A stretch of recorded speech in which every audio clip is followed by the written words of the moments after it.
আসসালামু আলাইকুম। প্রিয় দর্শক, অন্য মঞ্চের আলাপ চাইতায় আপনাদের সকলকে আমন্ত্রণ জানাচ্ছি। আর খবরের অন্তরালের খবর নিয়ে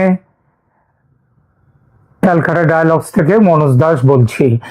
আজ আমি আলোচনা করব বাংলাদেশের ভবিষ্যতের জন্য অশনি সংকেত হয়ে উঠেছে যে সাম্প্রতিক ঘটনাটি, সেই বিষয়ে। হঠাৎ কেন পরিস্থিতি এমন হলো আপনারা জানেন।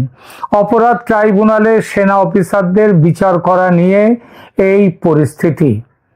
রাষ্ট্রপতি শাহাবুদ্দিন চুপ্পু অর্ডিন্যান্স বা অধ্যাদেশ জারি করে আন্তর্জাতিক অপরাধ ট্রাইব্যুনালে 25 জন প্রাক্তন ও বর্তমান সেনা অফিসারের বিরুদ্ধে অভিযোগ গঠন করার স্বীকৃতি দিয়েছেন। তাদের বিচার করার স্বীকৃতি দেওয়ার ফলে পরিস্থিতির এই অবনতি। বিচারে তারা দোষী সাব্যস্ত হবেন কিনা সেটা পরের ব্যাপার। আপাতত যেটা হবে সেটা হলো, যারা যারা কর্মরত তাদের চাকরি চলে যাবে এই মুহূর্তে, এবং যারা অবসর নিয়েছেন তাদের পেনশন সমেত সমস্ত অবসরকালীন সুবিধা বন্ধ হবে।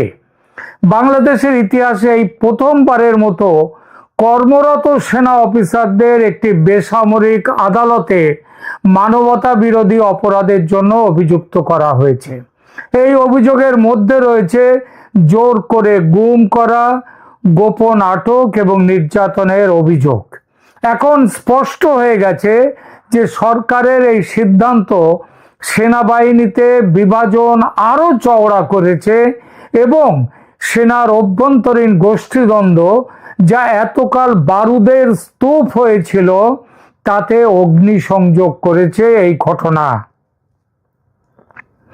বিস্ফোরণ এখন কেবল সময়ের অপেক্ষা, আর সেই বিস্ফোরণের একটা ঝলক সেটা দেখা গেছে 10 অক্টোবর রাতে ঢাকায় সেনাপ্রধান জেনারেল ওয়াকারুজ্জামানের কাছে দুটি পৃথক সেনা দল হাজির হয়েছিল গত রাতে, পরস্পর বিরোধী দাবি নিয়ে আলাদা আলাদা ভাবে। প্রথম দলটি, যারা পাকিস্তানপন্থী বা জামায়াতপন্থী হিসেবে পরিচিত, তাদের ছিল। এরা একই সঙ্গে বর্তমান সরকারের সমর্থক। তারা দাবি জানিয়েছে যে কোনো অবস্থাতেই সরকারের সিদ্ধান্তের বিরোধিতা করা যাবে না, অর্থাৎ এই সেনাকর্তাদের বিচার ট্রাইব্যুনালেই হবে। সেনাপ্রধানকে তারা হুঁশিয়ারি দিয়েছেন যেন এর বিরোধিতা তিনি না করেন। তারা চলে যাওয়ার পর খবর পাচ্ছি আরেকটি দল এসেছিল, যারা দাবি করে যে কোনো পরিস্থিতিতেই সেনা অফিসারদের বেসামরিক ট্রাইব্যুনালে বিচার হতে পারবে না। সেনাপ্রধানকে যে করেই হোক এই বিচার বন্ধ করতে হবে, নইলে তারা সহজে ছাড়বেন না। বলা বাহুল্য, এই চেষ্টা করতে গিয়েই সেনাপ্রধান 31শে আগস্টে তিনি প্রধান বিচারপতির সঙ্গে দেখা করেন। তারপর প্রধান উপদেষ্টা এবং রাষ্ট্রপতির সঙ্গে দেখা করেন। বিষয় এই একই বিষয়, এই সেনা কর্মীদের বিচার করা ট্রাইব্যুনালে চলবে না। আমি এই নিয়ে আগে একটি ভিডিও করেছি, কারো চাইলে দেখে নিতে পারেন। বর্তমানে বাংলাদেশ সেনাবাহিনীতে 3টি প্রধান শক্তি কেন্দ্র তৈরি হয়েছে। প্রথমটি সেনাপ্রধান জেনারেল ওয়াকারুজ্জামানের নেতৃত্বে, দ্বিতীয়টি লেফটেন্যান্ট জেনারেল মোহাম্মদ শাহিনুল হকের নেতৃত্বে, যারা আওয়ামী লীগ ঘেঁষা বলে পরিচিত, এবং তৃতীয়টি লেফটেন্যান্ট জেনারেল মোহাম্মদ ফয়জুর রহমানের নেতৃত্বাধীন ইসলামপন্থী গ্রুপ বা পাকিস্তানপন্থী গ্রুপ। এরা পাকিস্তানি প্রভাব এবং আইএসআই এর সঙ্গে গভীরভাবে সম্পৃক্ত। ওয়াকারুজ্জামান মাঝে মাঝে যাত্রা দলের বিবেকের ভূমিকায় অভিনয় করে পাবলিকের হাততালি কুড়িয়েছেন বটে, তবে তিনি আদতে জামাত এবং পাকিস্তানের প্রোডাক্ট, এই দিকেই ঝুঁকে আছেন।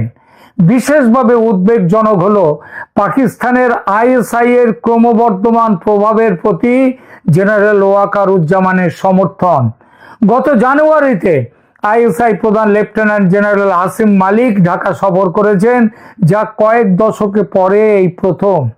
এছাড়াও বাংলাদেশের ডিজিএফআই একটি গোপন মিশনে পাকিস্তান সফর করেছে ভারতের বিরুদ্ধে কৌশল প্রণয়নের জন্য।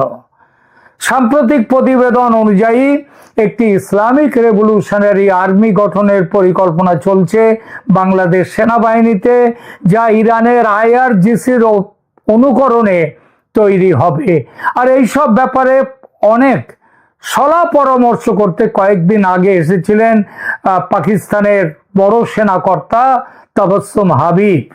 তিনি ঢাকায় এসেছিলেন এবং ঢাকা ছাড়াও তিনি বিভিন্ন জায়গায় ঘুরেছেন। এই পরিকল্পনা জামায়াতে ইসলামীর নেতৃত্বে এবং পাকিস্তানের আইএসআই এর সহায়তায় এগিয়ে চলেছে। ওয়াকারুজ্জামান প্রকাশ্যে এইসব নিয়ে কিছু বলেন না বটে, তবে তার ওই মৌনম সম্মতি লক্ষণং এই ভূমিকা জানতে কারো বাকি নেই। তিনি দেশের সেনা প্রধান এবং এই সরকার ক্ষমতায় এসেছে তার দৌলতে। তিনি যখন বলেছিলেন সেনাকে বন্দুক নামিয়ে রাখতে, তার দৌলতেই তো এসছে। তিনি কিন্তু এসব ব্যাপারে কিচ্ছু বলেন না, তিনি মৌন থাকেন। পাকিস্তানের যারাই আসছে ঘুরে যাচ্ছে, এরা যাচ্ছে ওরা যাচ্ছে, তুর্কি থেকে আসছে, তিনি সামনে থাকছেন না কিন্তু পেছনে ঠিক আছেন। ফলত সেনাপ্রধান জেনারেল ওয়াকারুজ্জামান এখন একটি অত্যন্ত কঠিন পরিস্থিতির মুখোমুখি। তিনি পেশাদার এবং রাজনীতি মুক্ত একটি সেনাবাহিনী গড়ার ব্যাপারে মুখে অনেক কথা বলেন, যেসব কথা বলেন সেগুলো তার ভান মাত্র। তিনি বারবার বলেন যে সেনাবাহিনী রাজনীতিতে জড়াবে না, অথচ শেখ হাসিনা সরকারের পতনে তার ভূমিকা ছিল চরম রাজনৈতিক। ডিসেম্বরের মধ্যে নির্বাচন করতে হবে বলে তার হুঙ্কার, এটা যে গ্যালারি শো, এটা লোককে বোঝাবার জন্য যে শোটা দেয়া হচ্ছে, এটা কিন্তু স্পষ্ট হচ্ছে দিনকে দিন। সরকার এখনো অবধি ঘোষণা দেয়নি নির্বাচনের, কিন্তু তার জন্য ওয়াকারুজ্জামান কি সরকারকে কোনো আলটিমেটাম দিয়েছেন? তিনি বলেছিলেন বটে যে ডিসেম্বরের মধ্যে ভোট করতে হবে, কিন্তু প্রশ্নটা সেখানে নয়। প্রশ্নটা হচ্ছে যে তারপরে যখন তিনি ফেব্রুয়ারির নির্বাচনের ঘোষণাও পর্যন্ত এটা মৌখিকভাবে দিয়ে বুড়ি ছুঁয়ে রাখার মতো দিয়েছেন, তারপর আর কিছু বললেননি, চুপচাপ আছেন। এর প্রেক্ষিতে ওয়াকারুজ্জামান কি নতুন করে কোনো হুঙ্কার দিয়েছেন, কিছু বলেছেন, কোনো আলটিমেটাম দিয়েছেন? না, একদম চুপ তিনি। এর মধ্যে ক্রমবর্ধমান ইসলামপন্থী এবং পাকিস্তানপন্থী অংশের চাপ বাড়ছে। এই চাপ বাড়ছে লেফটেন্যান্ট জেনারেল মোহাম্মদ ফয়জুর রহমান, যিনি কোয়ার্টার মাস্টার জেনারেল হিসেবে দায়িত্ব পালন করছেন, তিনি পাকিস্তানের আইএসআই এর সাথে ঘনিষ্ঠ সম্পর্ক রাখেন। একটা সময় ফয়জুর রহমানকে নজরবন্দি করা হয়েছে বলে খবর রটানো হয়েছিল। সেটা বিশেষ উদ্দেশ্যেই রটানো হয়েছিল। দুজনের যে লড়াই, অর্থাৎ ওয়াকারুজ্জামান বনাম ফয়জুর রহমান, এর সমস্তটাই হচ্ছে ছায়া যুদ্ধ, সত্যিকার যুদ্ধ নয়। সুকুমার রায়ের কবিতার মতো ছড়ার মতো ছায়ার সঙ্গে কুস্তি করে গাত্রে ব্যথা হওয়ার মতো ব্যাপার। ইউনূসের উপর জামায়াতে ইসলামীর প্রভাব এই সরকার গঠনের আগে থেকেই, কারণ হাসিনা পতনের ষড়যন্ত্রে ইউনূস ছিলেন জামায়াতের সহযোদ্ধা এবং তিনি ক্রমশ ইসলামপন্থী নীতির দিকে ঝুঁকে পড়ছেন। এই পরিস্থিতিতে সেনাপ্রধান বর্তমানে একটি দ্বিধার মধ্যে পড়েছেন। দ্বিধাটা কি? যে তার আসল চরিত্রটা এবার লোকের সামনে প্রকাশ হয়ে যাবে, কারণ এখন যা পরিস্থিতি তাতে দু নৌকোয় পা রেখে চলা আর সম্ভব নয় তার পক্ষে।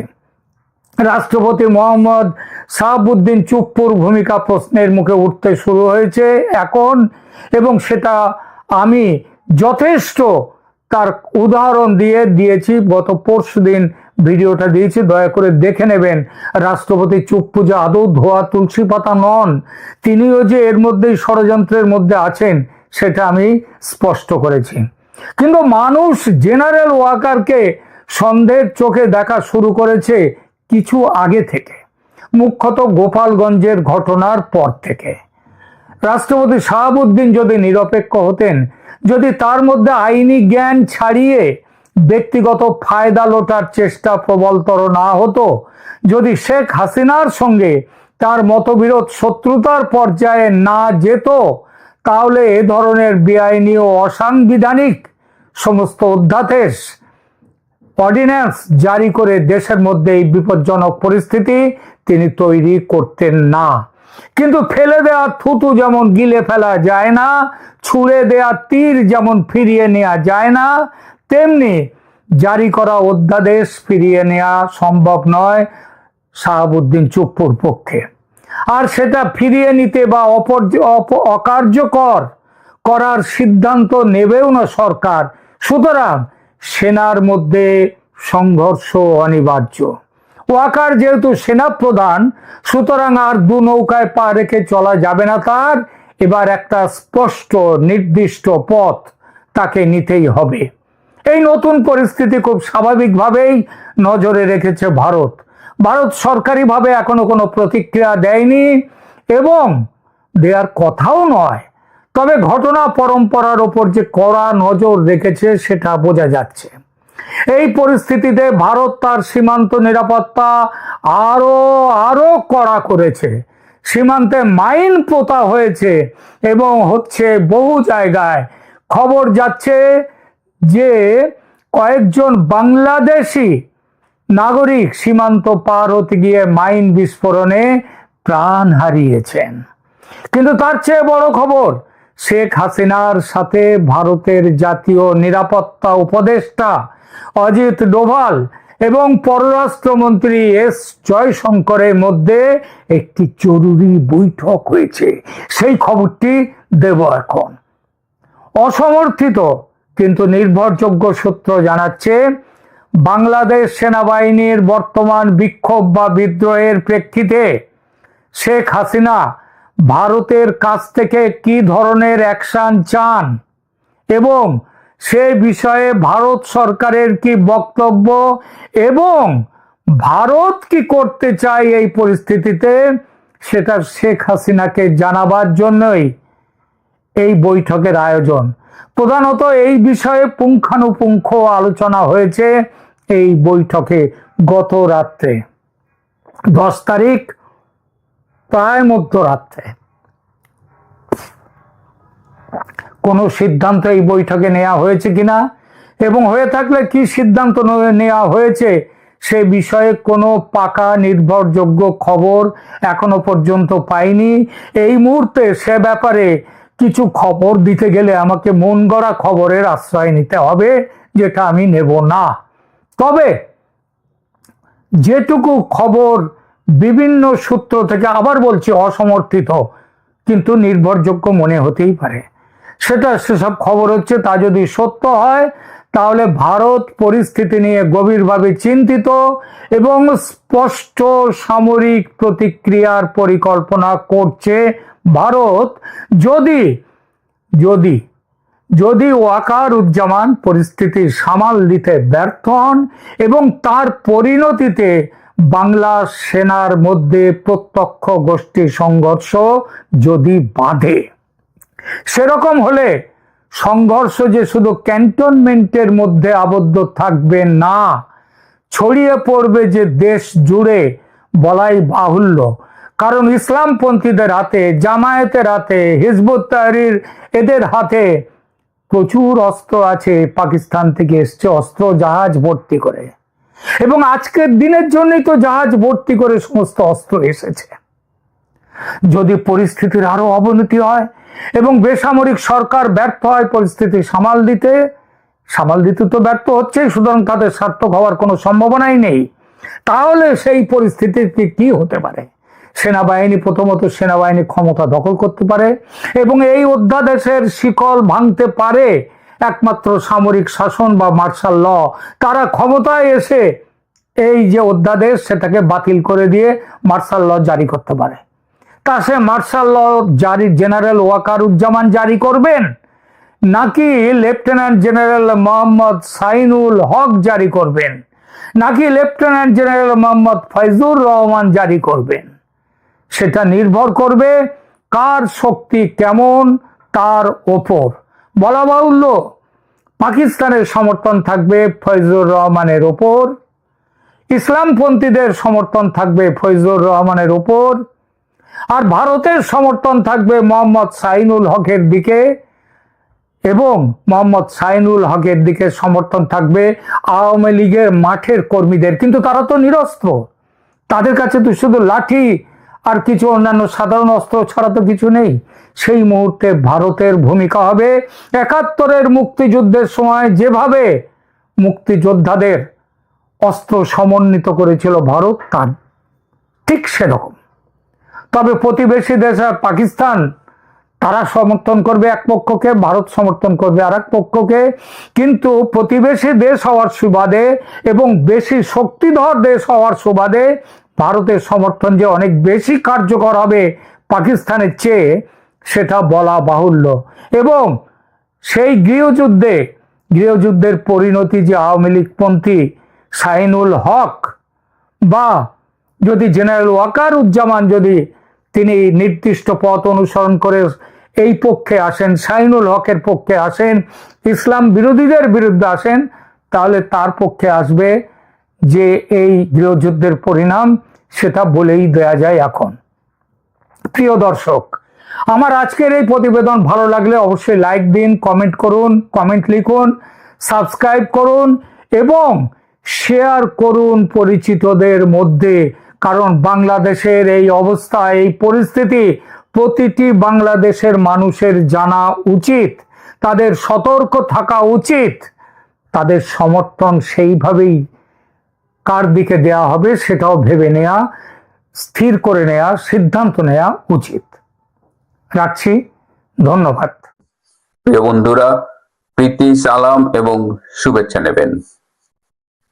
ঢাকা ক্যান্টনমেন্টের অবস্থা বলা যায় যে এক ধরনের বিস্ফোরণ উন্মুখ, যে কোনো মুহূর্তেই যে কোনো কিছু ঘটে যেতে পারে।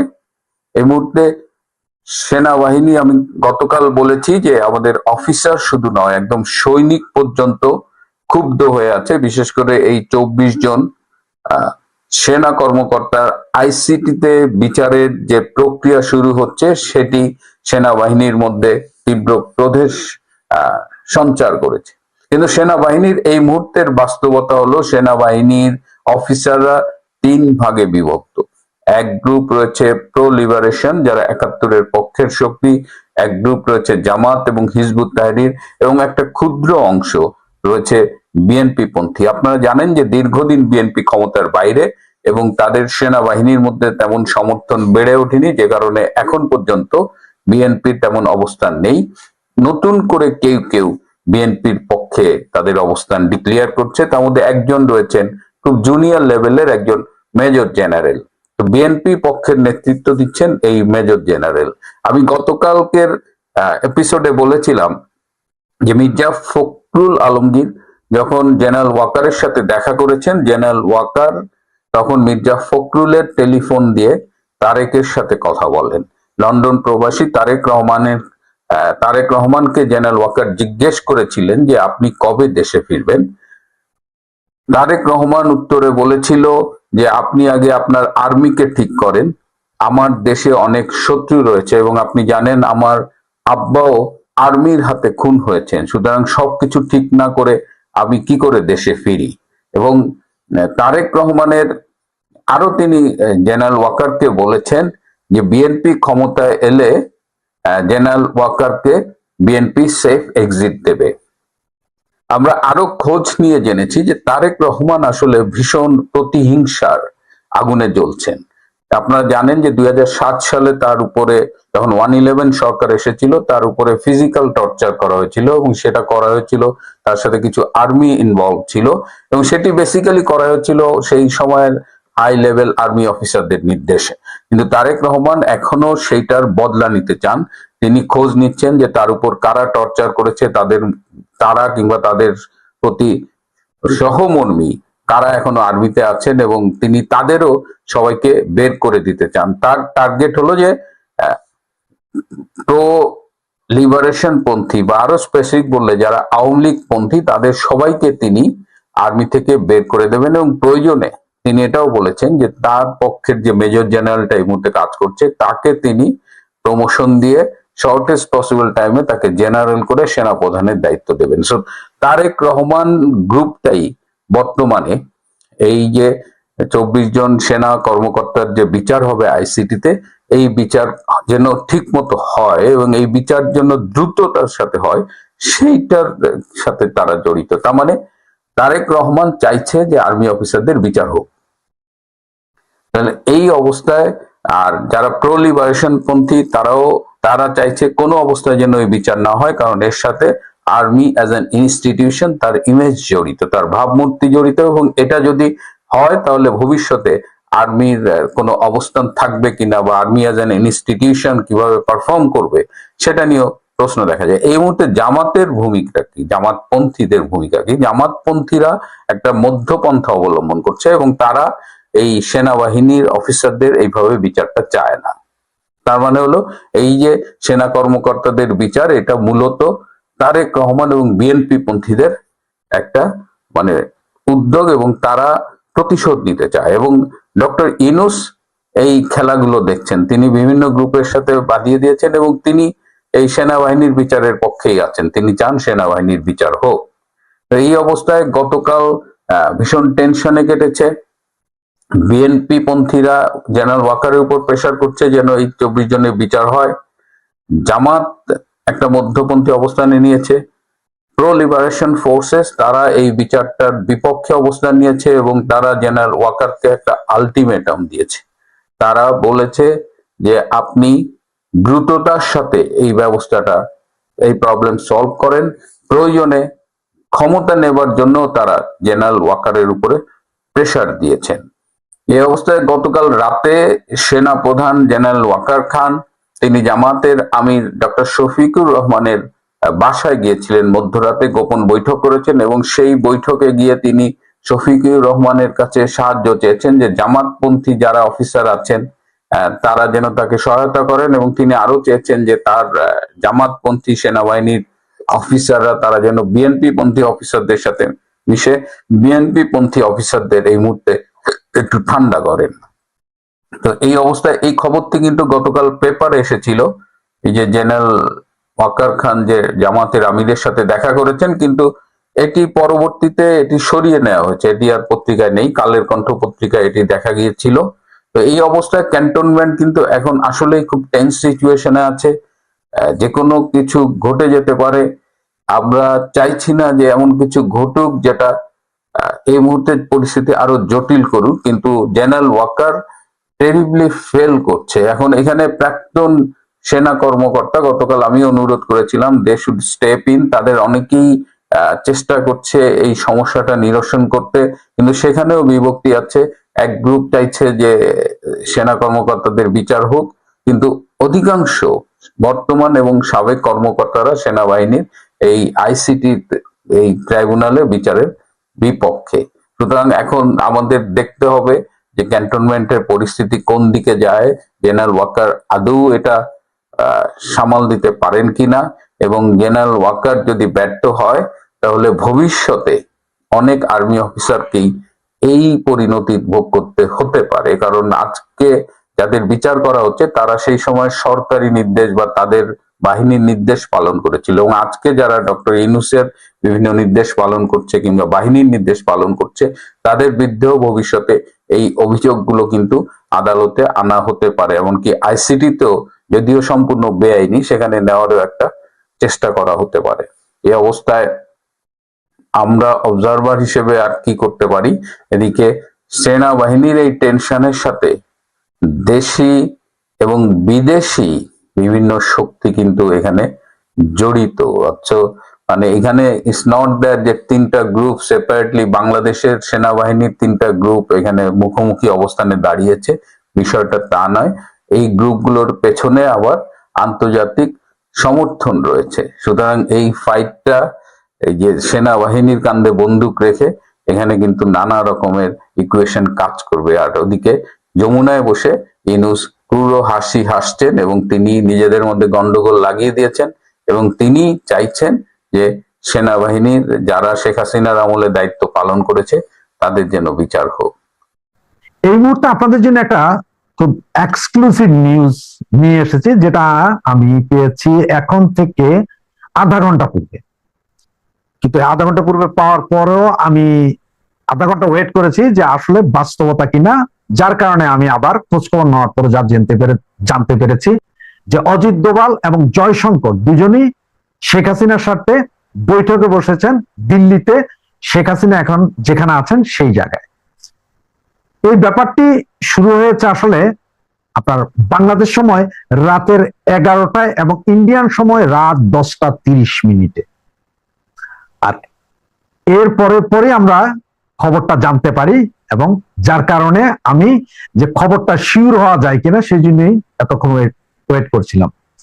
আপনারা সকলেই জানেন পররাষ্ট্রমন্ত্রী এবং national security adviser Ajit Doval এবং জয়শঙ্কর দুজনে ইন্ডিয়ার সবচেয়ে শক্তিশালী নেতা এবং পুরো ইন্ডিয়াকে চালাই আসলে এই দুজন। ওনারা যখন শেখ হাসিনার সাথে একটা বৈঠকে বসেছেন তখন কিছু একটা ঘটতে চলেছে। কি ঘটতে চলেছে বা কি ঘটবে সেটা এখনো জানা সম্ভব না হলেও আগামী কালকের ভেতরে অথবা পরশু দিনের ভিতরে আমরা সকলেই জেনে যাব আসলে কি হচ্ছে।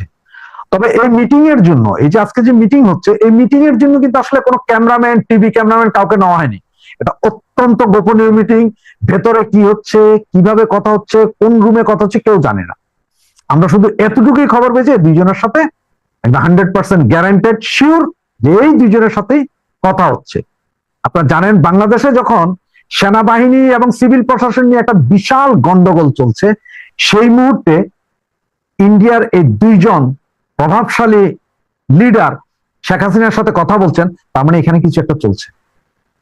সেনাপ্রধান যেখানে আজকে কিছুক্ষণ আগে মির্জা ফখরুল ইসলাম আলমগীরের সাথে কথা বলেছে, সেটা বিভিন্ন পত্রিকায় এসেছে, যেটা আপনারা হয়তো এতক্ষণে জেনেই গিয়েছেন। এর আগেও উনি বেশ দৌড়ঝাঁপ করেছেন, বিভিন্ন কিছু এগুলোও জেনেছেন। বাংলাদেশে যখন আমরা সকলে চিন্তা করছি সেনা শাসন আসছে না কি আসছে, ইউনূস কি থাকবে না পড়ে যাবে, কি হবে না হবে, এগুলো নিয়ে যখন সবাই চিন্তা করছি, সেই সময়ই আপনাদের কাছে আনলাম এই খবরটা।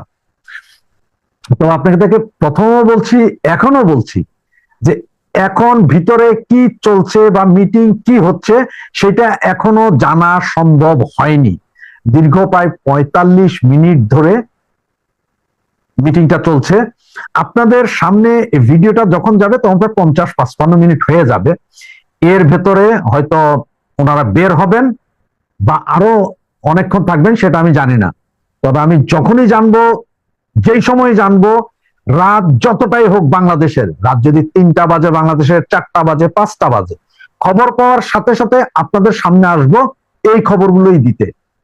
এটাই হচ্ছে যে এখনকার এক্সক্লুসিভ নিউজ, যে ইন্ডিয়ার অজিত দোভাল জয়শঙ্করের সাথে সরাসরি মিটিং এ বসেছেন আমাদের নেত্রী, জননেত্রী, বাংলাদেশের প্রাইম মিনিস্টার শেখ হাসিনা। আপনারা সবাই দেখছেন এবং বুঝছেন এবং জানছেন যে বাংলাদেশে আর্মির সাথে সরকারের এবং বিচার বিভাগের একটি টেনশন চলছে। এই টেনশনটির মূল কারণ হচ্ছে বিচার বিভাগে, বিশেষ করে বাংলাদেশ সুপ্রিম কোর্টের অধীনে মানে হাইকোর্ট লেভেলে একটি আদালত চলছে, যেটিকে আন্তর্জাতিক অপরাধ আদালত নামে অভিহিত। এই আদালতটি মূলত গঠিত হয়েছিল 1971 সালে মহান মুক্তিযুদ্ধের সময়ে রাজাকার, আল বদর, আল শামস, নেজামে ইসলাম, মুসলিম লীগ এবং জামাতে ইসলামী তারা প্যারামিলিটারি গঠন করে পাকিস্তানি সামরিক বাহিনীকে সহযোগিতা করেছে, বাংলাদেশের স্বাধীনতার বিরোধিতা করেছে এবং 9 মাসের যুদ্ধে 30 লক্ষ মানুষ, 2.5 লক্ষ নারীকে ধর্ষণ, 30 লক্ষ মানুষকে হত্যা, লক্ষ লক্ষ ঘরবাড়ি পুড়ে ছারখার, অসংখ্য হিন্দুকে মুসলিমে রূপান্তরিত এবং হিন্দু পরিবারগুলোকে নিঃশেষ করে ফেলেছিল।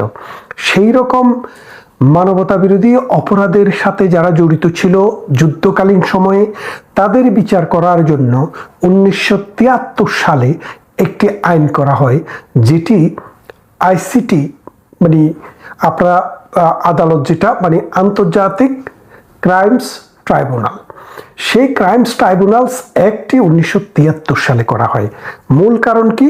মূল কারণটি ছিল যে বাংলাদেশে 1971-এর যুদ্ধে যারা গণহত্যা, ধর্ষণ, লুণ্ঠন, ধর্মান্তর, রাষ্ট্র থেকে বিতাড়ন এবং গণহত্যার সাথে জড়িত ছিল তাদের বিচার করা।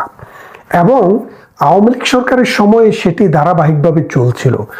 আওয়ামী লীগের সময়ে যখন স্বীকৃত যুদ্ধ অপরাধীদের, মানবতা বিরোধী অপরাধীদের, গণহত্যাকারীদের বিচার যখন বাংলাদেশে চলছিল, তখন যারা সরাসরি এই যুদ্ধ অপরাধীর পক্ষে দাঁড়িয়েছিল তারা এখন বাংলাদেশে মুক্তিযুদ্ধের সপক্ষে শক্তি, যারা মুক্তিযুদ্ধকে সাহায্য করেছে, জয়েন করেছে এবং আমাদের আর্মির কিছু ফোর্স তাদের বিরুদ্ধে এই যুদ্ধ অপরাধীদের বিচার শুরু করেছে।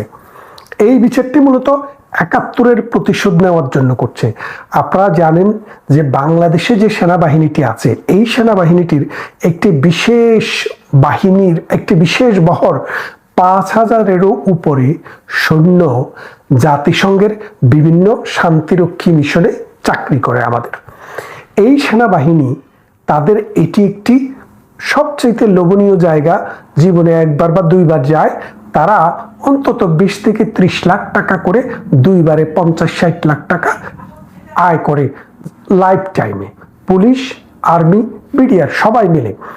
তা এখন বর্তমান সময়ে যখন শেখ হাসিনার সরকার চলে যায়, প্রধানমন্ত্রী শেখ হাসিনা যখন ভারতে আশ্রয় নেয়, তখন এই আইসিটি অর্থাৎ আন্তর্জাতিক ক্রাইমস ট্রাইব্যুনাল আবার এই রাজাকাররা চালু করে।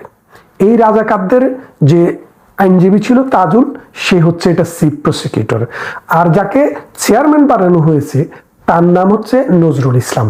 এই নজরুল ইসলাম সম্পর্কে আমি বিগত প্রসিকিউটরদের কাছ থেকে একটি সুন্দর কাহিনী শুনলাম, যেটি কাহিনী না, সত্য ঘটনা, আপনারাও যাচাই করে নিতে পারেন। নজরুল ইসলামকে আইনমন্ত্রী আব্দুল মতিন খসরু আওয়ামী লীগের মন্ত্রী হওয়া সত্ত্বেও জামাতি এই লোকটিকে নমিনেশন দিয়েছিলেন একজন জাস্টিস হিসেবে সুপ্রিম কোর্টে। পরবর্তীতে যখন মীর কাশেম আলীর বিচার চলে, অর্থাৎ জামাত নেতা মীর কাশেম আলীর বিচার চলে, তখন তিনি অবসরে যান। তো আপনারা জানেন, অবসরে গেলে ১ বছর পর্যন্ত এলপিআরে থাকে যে কোনো বিচারক অথবা সরকারি কর্মকর্তারা। এই ১ বছরে তাদেরকে ট্রিট করা হয় যে তারা সরকারি চাকরিতে আছে, বেতন পায়, ভাতা পায়, সরকারি বাড়ি পায় এবং অন্যান্য সুযোগ সুবিধা বহাল থাকে। তো তিনি যেদিন এলপিআরে গেলেন, নজরুল ইসলাম সাহেব, সেদিন তিনি ১ সপ্তাহের মাথায় জাস্টিস সিনিয়র কোর্টে যখন এই যুদ্ধ অপরাধীর বিচার চলছিল, তখন তিনি গিয়ে ওই যুদ্ধ অপরাধীদের পক্ষের আইনজীবী হিসাবে দাঁড়ালেন। তখন প্রসিকিউশন টিম সিরিয়াসলি অবজেকশন দিল যে তিনি তো এখনো জাস্টিস, কারণ এলপিআরে থাকা মানে তিনি আরো ১ বছর জাস্টিস। সুতরাং বাংলাদেশের আইন মোতাবেক, বাংলাদেশের সুপ্রিম কোর্টের রুল মোতাবেক কোনো জাস্টিস যতদিন পর্যন্ত না তিনি পূর্ণাঙ্গ অবসরে যাচ্ছেন, ততদিন পর্যন্ত তিনি ব্যক্তিগতভাবে কোনো ক্লায়েন্টের পক্ষে দাঁড়াইতে পারেন না। তখন জাস্টিস সিনে সাহেব ওই আদালত ১ সপ্তাহের জন্য মুলতবি করেন। সেই ইমোরাল আইন ভঙ্গকারী ব্যক্তিকেই এখন এই শেখ হাসিনার বিরুদ্ধে এবং আর্মিদের বিরুদ্ধে যে বিচারটি হচ্ছে, সেই বিচারের চেয়ারম্যান হিসেবে নিয়োগ করা হয়েছে অবসর থেকে এনে। আচ্ছা, এই দুজনের পরিচয় তো আপনারা পেলেন। এখন যে জায়গাটিতে সমস্যা দেখা দিয়েছে, আর্মির যে প্রধান জনাব ওয়াকারুজ্জামান, তিনি বেশ কিছুদিন আগে প্রেসিডেন্টের সাথে দেখা করেছেন এবং তিনি চিফ জাস্টিসের সাথে দেখা করেছেন। দেখা করে তিনি বলেছেন যে আর্মিতে যারা সার্ভিসে আছে তাদের যদি বিচার হতে হয় আর্মি আইনে হবে, তাদের বিচার সিভিলিয়ানের আইনে হবে না। বাংলাদেশে যদি আর্মি কোনো ক্রাইমের সাথে জড়িত থাকতো, আর্মি যদি দুর্নীতির সাথে জড়িত থাকতো, তাহলে কিন্তু বাংলাদেশের আর্মি জাতিসংঘের শান্তিরক্ষী বাহিনীতে যেতে পারতো না। জাতিসংঘের শান্তিরক্ষী বাহিনীতে যাওয়ার পূর্ব শর্ত হচ্ছে যে যেই দেশের আর্মি সরাসরি রাজনীতিতে হস্তক্ষেপ করে, যেই দেশের আর্মি সরাসরি রাজনীতিকে ডিকটেট করে, যেই দেশের আর্মি গণহত্যা করে, মানবতা বিরোধী অপরাধ করে এবং জননির্যাতনের সাথে জড়িত থাকে, তাদেরকে জাতিসংঘ কখনো শান্তিরক্ষী বাহিনী নিতে নেয় না। তাহলে আপনারা বোঝেন, এখন বাংলাদেশের যে সেনাবাহিনী, তারা যারা ডিজিএফআই, এনএসআই বিভিন্ন প্রতিষ্ঠানে কাজ করেছে, প্রধান ছিল, তাদের বিরুদ্ধে এখন এই জামাতিরা, এই ডক্টর ইউনূসের পালক পুত্ররা কি করেছে? গণহত্যার অভিযোগ আনছে। গণহত্যা না, মানবতা বিরোধী অপরাধের অভিযোগ এনেছে। এই মানবতা বিরোধী অপরাধটা কি? মানবতা বিরোধী অপরাধ হচ্ছে এমন কোনো অপরাধ যেই অপরাধটি কোনো একটি বিশেষ গোষ্ঠীর বিরুদ্ধে সংঘবদ্ধভাবে রাষ্ট্র সিস্টেমেটিক্যালি তাদেরকে নিঃশেষ করার চেষ্টা করে। এখন বাংলাদেশে দেখেন, ছাত্ররা কোনো বিশেষ গোষ্ঠী না, বিশেষ শ্রেণী না। ছাত্র শুধু বিএনপির নাই, জামাতের নাই, আওয়ামী লীগ, জাতীয় পার্টি, জামাত, যেই কোনো দল, সকল ঘরে ঘরে ছাত্র। এরা কোনো বিশেষ শ্রেণীভুক্ত না। এদেরকে হত্যা করার কোনো চেষ্টা করা হয়নি। শুধুমাত্র রাষ্ট্র যখন আক্রান্ত হয়েছে তখন তাদেরকে বাঁচানোর জন্য অনেক জায়গায় গুলি হয়েছে। সেই গুলিতে রাষ্ট্রের হিসাব মতো মাত্র 400 লোক মারা গেছে। আর বাকি যারা মারা গেছে তাদের সাথে রাষ্ট্রের কোনো সম্পর্ক নেই। আর এই যে 400 মারা গেছে, এদেরকেও পুলিশ, আর্মি বা আমাদের বিজিবি গুলি করে মারে নাই। এদেরকে হাসনাত, সার্জিসদের নেতৃত্বে যে প্যারামিলিটারি বাহিনী ছিল তারাই গুলি করে হত্যা করেছে। যার কারণে এইসব কোনো হত্যাকাণ্ডের বিচার করার জন্য যে পোস্টমর্টম করা দরকার, কোনো পোস্টমর্টম হয়নি। তাহলে আপনারা বোঝেন, এখন আর্মিদের বিচার শুরু করেছে, আর্মিদের নামে মামলা রুজু করেছে কোথায়? আন্তর্জাতিক অপরাধ ট্রাইব্যুনালে। এই আর্মির সার্ভিসে আছে এই রকম অফিসারদের বিচার শুরু হয়েছে। এখন আর্মির মধ্যে কিন্তু সিরিয়াস একটা রিপারকেশন হয়েছে। আর্মিদের দফায় দফায় বিচার হচ্ছে, দফায় দফায় সালিশ হচ্ছে, দফায় দফায় আলাপ আলোচনা হচ্ছে। আর্মিদের কাছ থেকে, ক্যান্টনমেন্টের কাছ থেকে আমরা যেই সব সোর্স থেকে খবর পেতে চেষ্টা করেছি, এটা খুবই দুরূহ ব্যাপার। তারপরও আমরা যেটুক খবর নিতে পেরেছি যে শেষ পর্যন্ত যদি সরকার, যদি ডক্টর ইউনূসের রাজাকার বাহিনী ওই যুদ্ধ অপরাধীদের বিচারের সময় যিনি যুদ্ধ অপরাধীদের পক্ষে ছিল, মানবতা বিরোধী অপরাধীদের পক্ষে ছিল, সেই রাজাকার তাইজুল এবং ইমোরাল জাস্টিস নজরুল ইসলাম যে মানে আর্মিদের বিরুদ্ধে যে উদ্যোগ নিয়েছে তাদের বিচার করার জন্য, সেটা বুমেরাং হতে চলেছে। যদি 2-3 দিনের মধ্যে, 2-1 দিনের মধ্যে সেটি ড্রপ না করা হয়, আর্মি যেই কোনো সময়ে বাংলাদেশের ক্ষমতা টেক ওভার করবে। এটা বাংলাদেশ আওয়ামী লীগকে ফিরিয়ে আনার জন্য নয়, আর্মির ইন্টিগ্রিটিকে রক্ষা করার জন্য, বাংলাদেশ নামক রাষ্ট্রের ইন্টিগ্রিটিকে রক্ষা করার জন্য, এবং 71-এর ঘাতক দালালদের যে চক্রান্ত বাংলাদেশে মুক্তিযোদ্ধাদেরকে নিধন করার, সেটা স্টপ করার জন্য আর্মি যেই কোনো মুহূর্তে ক্ষমতা নিতে পারে। এমতো অবস্থায় ভারত আমাদের প্রতিবেশী রাষ্ট্র, কারণ যেহেতু আপনার বাড়িতে যখন আগুন লাগে আপনার প্রতিবেশীর কাছে কিন্তু সেই তাপটা গিয়ে পৌঁছায়, আপনি চান বা না চান। আমরা খবর পেয়েছি দিল্লিতে ভারতের যে নিরাপত্তা বিশ্লেষক, ভারতের যে নিরাপত্তা উপদেষ্টা এবং নিরাপত্তা কর্মকর্তা যারা রয়েছে, অজিত দোভালের নেতৃত্বে তারা একাধিকবার মিটিং করেছে। বাংলাদেশে যদি এইরকম কোনো সামরিক অভ্যুত্থান হয় তাহলে সেটাতে ভারতের কি ভূমিকা থাকবে, ভারত কি করবে, এবং ভারতের চিন্তা চেতনা, এটা আলাপ আলোচনার মধ্যে উঠে এসছে। এবং ভারত চায় বাংলাদেশে শান্তি আসুক, ভারত চায় বাংলাদেশে গণতান্ত্রিক ধারা ফিরে আসুক, এবং ভারত চায় এই দুটি বন্ধু প্রতিবেশী রাষ্ট্রের সুসম্পর্ক বজায় থাকুক। কিন্তু বর্তমানে বাংলাদেশে যে ইউনূস সরকার রয়েছে, রিসেট বাটন টিপ দিয়ে, অর্থাৎ রিসেট বাটন হচ্ছে 1971 যে বাটনটি আমরা ভারতমুখী হয়েছিলাম বাংলাদেশ, কারণ 71-এর মহান মুক্তিযুদ্ধে ভারত আমাদের পাশে এসে দাঁড়িয়েছিল এবং আমাদের যেই কোনো উন্নয়ন কর্মকাণ্ডে, অবকাঠামো, ভৌত এবং সামাজিক অবকাঠামো বিনির্মাণে, বিদ্যুৎ উৎপাদনে ভারত আমাদের পাশে এসে দাঁড়িয়েছে। আমাদের নদীতে পানি দেওয়ার ক্ষেত্রে ভারত সবসময় উদারতা দেখিয়েছে। এমতো অবস্থায় ভারতমুখী বাংলাদেশ সবসময় গত 53 বছরে ছিল। এখন ডক্টর ইউনূস সেটাকে রিসেট করে পাকিস্তানমুখী করার চেষ্টা করেছে। এই পাকিস্তানমুখিতার ফলে এই বাংলাদেশে আরো যে ঘটনাটি ঘটেছে, সপ্ত নৌবহর কিন্তু আমেরিকা থেকে এসে পড়েছে। আপনারা জানেন আরব সাগরে এসেছিল 1971 সালে, কিন্তু আরব সাগর থেকে এই বঙ্গোপসাগরে আসার আগেই ভারত এবং রাশিয়ার মৈত্রী চুক্তিটি হয়। সেই চুক্তিটি হওয়ার পর আমেরিকা সাহস করে বঙ্গোপসাগরে ওই ঘাতক দালালদের পক্ষে যুদ্ধ করার জন্য, 71-এ পাকিস্তানের বিরুদ্ধে পক্ষে যুদ্ধ করার জন্য আর বাংলাদেশে আসতে পারে নাই।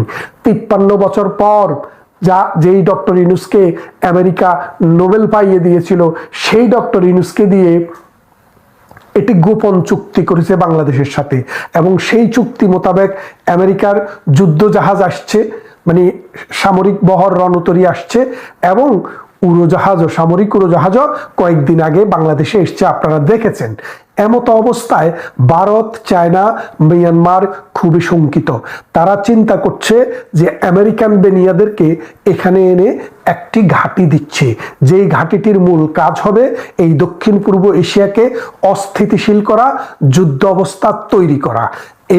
এর সাথে ডক্টর ইউনূসের জড়িত, এবং এই জামাতে ইসলামী এবং বিএনপিরও একটি অংশ আমরা জড়িত বলে শুনেছি। আমরা সঠিক করে বলতে পারছি না, তবে তারাও জড়িত থাকতে পারে, সেটি সময় বলবে। তবে জামাতে ইসলামী সরাসরিভাবে তাদের সাথে জড়িত। এখন এই অবস্থায় বাংলাদেশে যে একটি টান টান উত্তেজনা বিরাজ করছে, এই উত্তেজনাকর পরিস্থিতিতে যেই কোনো মুহূর্তে আর্মি ক্ষমতা নিতে পারে। আর্মি যদি ক্ষমতা নেয়, প্রথমেই যাকে গ্রেপ্তার করবেন সেটি হচ্ছে রাজাকারের আইনজীবী তাজুলকে। এই তাজুলকে গ্রেপ্তার করা হবে, এবং তার ভবিষ্যৎ কি আছে, তার কপালে কি আছে আমরা এখন বলতে পারছি না। তবে খুব শীঘ্রই আপনারা দেখতে পাবেন, এই জাতি দেখতে পাবে। কারণ বাংলাদেশের সেনাবাহিনীর কোনো ডিসপিউট গত 30 বছর 40 বছরের ভিতরেও নেই। অর্থাৎ এরশাদ 30 বছর বলবো আমি, এরশাদের সরকার যখন সেনাবাহিনী সরকার সর্বশেষ জিয়াউর রহমান এবং এরশাদের পর বাংলাদেশে 2006 সালে 7 সালে একবার সেনা শাসক, তারা কিন্তু ডাইরেক্ট ক্ষমতায় আসেনি, তারা পরোক্ষভাবে সিভিল অ্যাডমিনিস্ট্রেশনকে সহযোগিতা করেছে, এখনো কিন্তু করছে। কিন্তু এবার যেটি হবে, সেনাবাহিনী তাদের পছন্দ মতো সিভিলিয়ান দিয়ে রাষ্ট্র পরিচালনা করবে এবং একটি সুষ্ঠু ভোটের জন্য ব্যবস্থা করবে। আর এই লক্ষ্যেই সেনাবাহিনী যেই কোনো সময়ে ক্ষমতা নিয়ে যেতে পারে। আর ভারতও এই বিষয়টিকে গভীরভাবে দেখছে।